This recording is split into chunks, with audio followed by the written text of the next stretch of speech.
If you were thinking about joining an organization, but they told you on day one, we will have influence over how you dress, how you groom, your choice of entertainment, even down to what job or career path you take. Would you still want to join? Let's talk about it. Hey, and welcome back to Same Old Tea. In today's video, we're going to be talking about what's known as putting on the new personality in the JW world. So this putting on of the new personality comes from a scripture in the Bible, Ephesians 4:22 through 24. And I'm going to read it right now. I actually still have my JW Bible, so we'll read it from their publication. So it's Ephesians 4:22 through 24. And it says, "You were taught to put away the old personality that conforms to your former course of conduct and that is being corrupted accordingly to its deceptive desires. And you should continue to be made new in your dominant mental attitude and should put on the new personality that was created according to God's will in true righteousness and loyalty." This is the scriptures they use in regards to putting on a new personality. This is not the first time that I've heard like a transforming of your mind, your spirit, your behavior as it relates to being baptized, becoming a baptized Christian and things of that nature. I first became familiar with this concept or this scripture when I was 18 and got baptized in the Baptist church. But the way that it was explained at that time was not this changing who you are from a personality standpoint, right?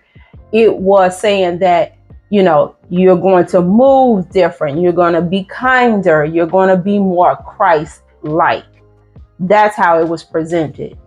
However, in JW world, it's something totally different. So you might be saying, well, what's so wrong with being kinder, with being more Christ-like? It's nothing wrong with that. However, and I got my notes because I don't want to miss nothing. In the JW world, it's not just those things. It's not being just Christ-like. It's not about morals, right? It's not about, being a good person. It is more about molding you. Putting on a new personality means you're going to have to dim your light. You're going to have to conform to what we deem is acceptable, what we deem is a new personality. And so we're going to break down some different ways how they will strip you of who you are at your essence, your personality, who you are.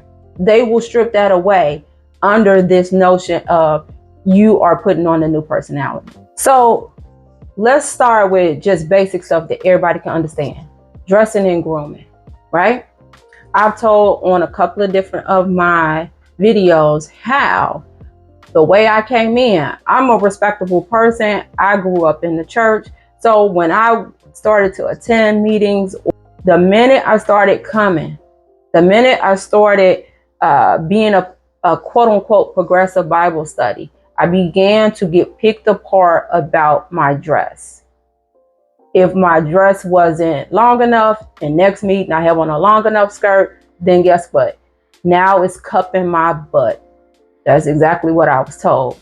Your skirt is cupping. So now you are being controlled that you have to dress like the rest of us up in here. So go to Burlington and get you some granny skirts, because this right here ain't cutting it. Put on the new personality, right? So I'm going to put up a picture. Now I was gone, this picture that I'm going to put up during this video.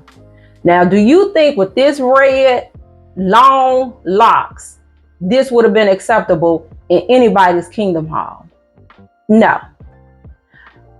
To be honest, even with my dark locks now, when I was starting them, I cannot tell you how many elders will come up to me and say, I really like when your hair was straight. But it is growing. You know, Because it's like they would catch themselves, because my face would be thinking, who cares? You're not my husband. You're not my mama. You're not my daddy. I'm a grown woman. But that's a way to get you to conform, put on the new personality. You shouldn't be wearing sister locks. You shouldn't. I've heard stories. Now, this wasn't my experience, but I heard stories that when sisters wanted to transition from perms to more natural hair and have braid outs and, afros and things like that, they were getting pushed back because they want you to basically stay pressed and curled up. Don't come in here with your natural hair. It was a problem. So that's one way that by putting on a new personality, they are stripping away who you are, your ability to express yourself, right? That's basic. How you dress, how you style your hair, if you're a man, how you wear a beard, don't wear a beard, goatee, mustache, whatever, right? That is a part of who you are. So if they strip that from you and make you conform, it's going to cause you to what? Dim your light, dim your light, dim your light. The second way under this umbrella is your choice of entertainment. You cannot see a R-rated movie. It's a million reasons why that movie might have got that rating. And it don't always mean that PG-13 is better. I've watched some PG-13 movies and I'm like, how was this not rated R? All this, sex talk or, inferred sex or cussing or just all the things. So it's like, here it is, y'all making judgment calls on man-made decisions, right? Whether a movie is PG-13 or R-rated. But Lord forbid, if you as a grown person decide to go see an R-rated movie, because you really want to see it, you are somehow condemned. So now you can't even pick your own entertainment. You got people scared to watch certain things in their own home. Why? Because they was told they need to put on a new personality, right? Another way is your choice of job or career path. We already know they are not pro higher education. So that right there, not being encouraged to pursue higher education. And higher education don't have to be 4-year degrees. Let a person go to the community college and then transition to an online bachelor's program. It's hard out here. People need to do what they need to do to get as more behind their name, so to speak, so that they can put themselves in a position to take care of themselves in a sufficient way. So oftentimes by putting on a new personality, people are choosing jobs that really don't even resonate with who they are or what they like. They're doing it so they don't miss the meetings. I'm going to tell you all about a situation. Knew a sister, was a progressive study. She was working at a local casino. I think she was a cashier or something like that, making, decent money as a single mom. You know what they told her? You already know what they told her. You cannot continue to keep this job and serve Jehovah with a whole soul and a whole heart. What did she do? She quit her job. And you know how they rewarded her? On that next, whatever it was, circuit assembly or one day, special day or whatever the things they used to call. I didn't put so much of this stuff out my mind, y'all. I don't even know the terms. But at the circuit assembly hall, they put on the stage. And what did she get to say? She got to say how she's relying on Jehovah and quit her job because she didn't want to work at the casino no more. And you know what? At the time, while they were sitting up here pushing her to the forefront in front of all these friends as some good example of what to do, at that very moment, she still didn't have no job. But she put on a new personality. She put on a new personality. I wish I could run into her. I'm just curious how things turned out for her. And I remember thinking, I ain't about to quit my job for nobody. If I'm quitting my job, I'm quitting it because I'm tired of it, or I'm ready to do something else. Not because this is what y'all think. You know, that's the more, I would say, in your face, obvious ways of what it means to put on a new personality when you are a Jehovah's Witness. All right, so when you take in account what I just said, is this putting on the new personality about spiritual growth, or is it actually about control? You tell me in the comments what you think. Imagine that everything about you, right, is somehow labeled worldly. What does that do to you mentally? It will cause you to begin to second guess yourself when chances are you never did before. And that was my experience. So, as many of you all should know, my regulars, shout out to the Real One Tribe, but you may be new. So, for the new people, I was not born and raised as a Jehovah's Witness. I became a Jehovah's Witness, got baptized at 30, started studying like 28, 29 years old. So at the time, I was a teacher, and I also was a girls basketball coach. I coached at the grammar school that I worked at, and I also coached at the high school level. I was head JV coach and assistant varsity coach. And when I say I loved it, I loved it. I absolutely loved it. I love sports. Basketball will always be in my top 3 favorite sports of all time. And so I was just studying. I don't even believe I had signed up to be an unbaptized publisher. So at this time, I guess I was just still a progressive Bible study. And so if you know anything about high school basketball season, it can take you, for the most part, end October, depending on your state, playoffs and things like that, could take you well into, February, maybe even beginning of March. And so I was teaching and living on the south side of Chicago.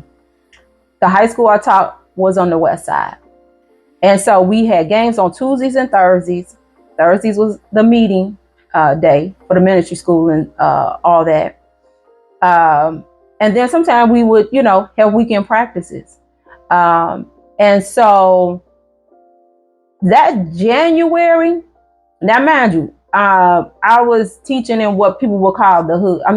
Coaching in what people would call the hood. These are girls. So these girls were basically on the CTA. I wasn't about to let them. It's wintertime. It's January. It's cold.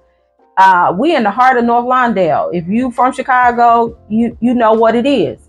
I'm not about to let these girls get on no bus. So I was taking girls over to K-Town and, wherever they stayed. So I would get home late. And I missed the meetings. I did.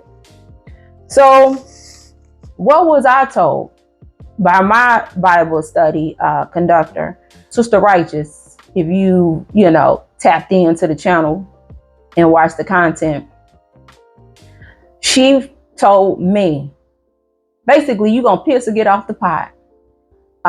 She read about the whole, you can't serve 2 masters. And I'm like, me being a basketball coach, being a source of positivity for these girls in their life and making sure they safe and that they engaged, they ain't out in the streets, they ain't running behind boys, they staying on top of their grades.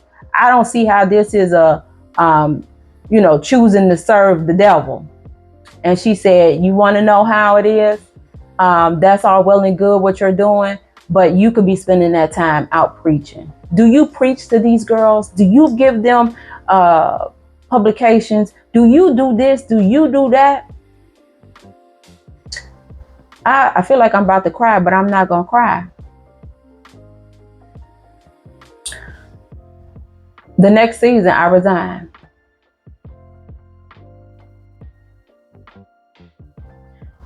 And my girls, they didn't understand.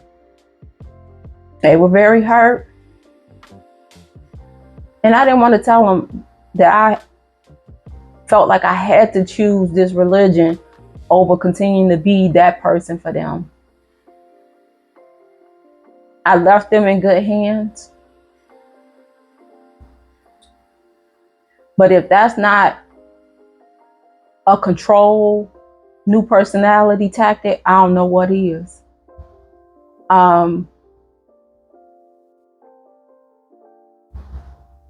It broke my heart, and I didn't feel better about it. Like, I didn't feel more spiritual.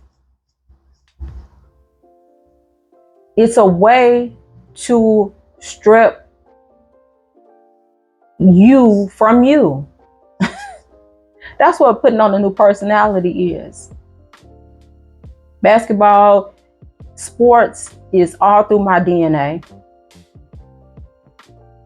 So how can we pull that up out of you? We can make it a Jehovah versus the devil thing. A Jehovah versus the devil thing. And so, of course, now I'm making the meetings, going out in service. That, I had to, sign up and become an unbaptized publisher so I could start going out in service and all the bull crap.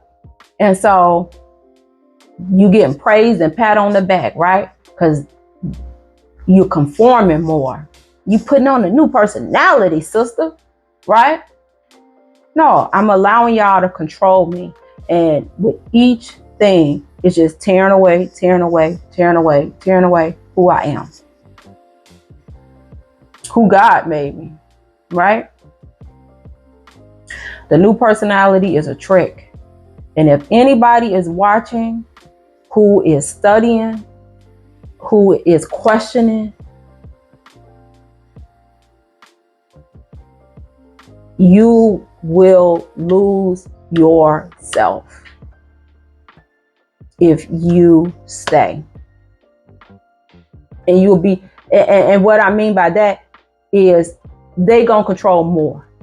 You might be holding on to 20% of who you are, but the other 80% is gonna be ruled by them.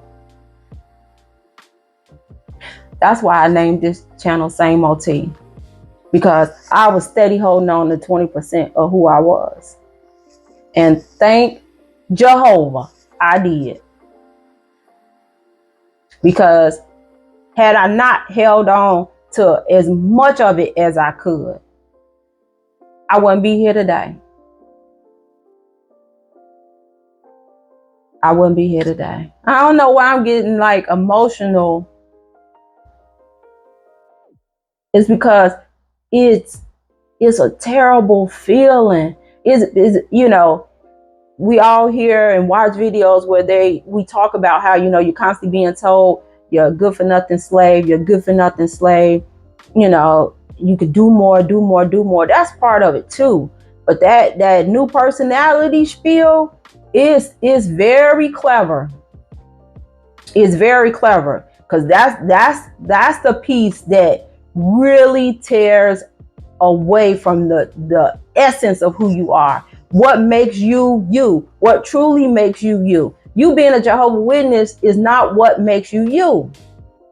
It's not. Yeah, I didn't think this video was gonna go in this direction, but it's like, now that I'm sitting here talking about it, sitting in it, it's hitting me, because if I hadn't held on,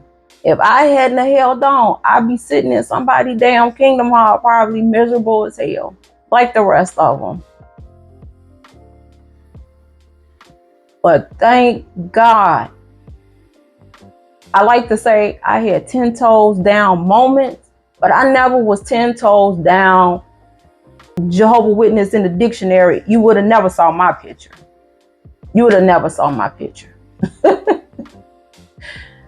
Oh, you would have never saw my picture. Yeah. But look at me now. Same OT. All right, let me get my notes, y'all.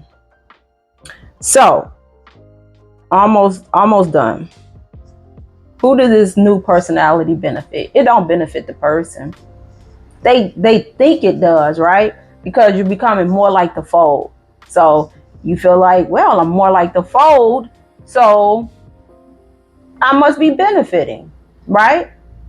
I've thrown away all these CDs. I've thrown away all these DVDs. I only watch, X, Y, and Z. I mean, I remember Sister Righteous telling me that she stopped her grandkids from watching Fresh Prince of Bel-Air. Like, that was considered so cookie cutter, prime time safe for everybody. And I can't even remember what it was that she said after that they couldn't watch it. So they basically in there reading my book of Bible stories every doggone night for entertainment. Let me move on. So, who does it really benefit? It does not benefit the person. The more we conform, the easier it is to manage us. No questions, no resistance. I told y'all that before. For me personally, I still would question, but I had learned from being attacked. Don't say nothing. Don't say nothing. So I wasn't giving any pushback anymore, right? So a bunch of new personalities all reading from the same script. That's what they want. That's what they want. They don't want no one-offs. They don't want no, outliners. We want all y'all to be the same, right? Even when you would go to Bethel. I took a Bethel trip before. It was the most boring trip I've ever taken in my life. Real talk, because it was so fake and phony. Nobody let their head down. I was just like, oh, this is terrible. I didn't pay my money and I'm on a bus singing kingdom melodies. This is whack. But when we went to Bethel, we were getting all this, the Bethel trip, all this instruction.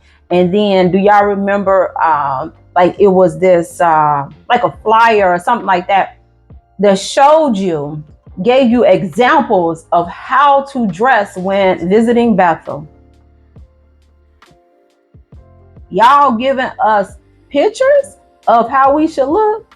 If that ain't some control, I don't know what is. That ain't new personality. That's, we gonna control you.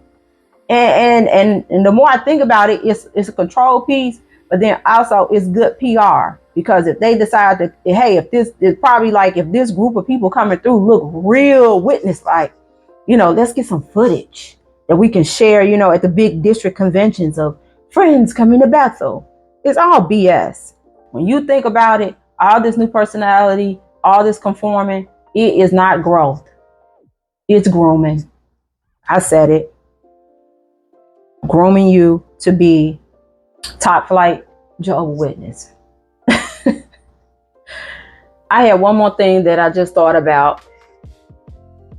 When I watch some people, especially people who was born and raised in exjw content, because they were basically new personality covered since they came out the womb, majority of these people speak of not even knowing who they are, because they have just been conditioned to be a Jehovah's Witness.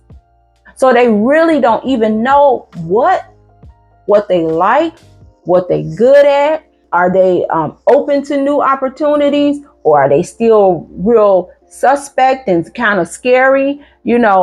Are they, am I truly an introvert, or is it because I was raised a Jehovah's Witness, or, all these things. And so when you think about it, somebody waking up, this is all they've known for, I don't know, I'll say 30, 35, 40 years. I've heard people waking up, in their 70s or 80s, and they never tapped in to that little voice inside of them. That is sad. It is sad. All right, guys, that's all I got. I'm getting too emotional, too heated.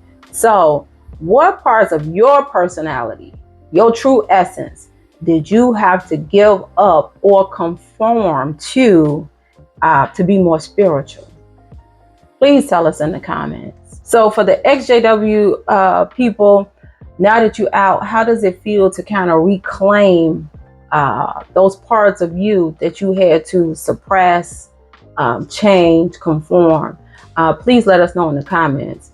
So if you are new here, please consider subscribing if you like this kind of content. I do have a playlist, so you can go and binge watch that.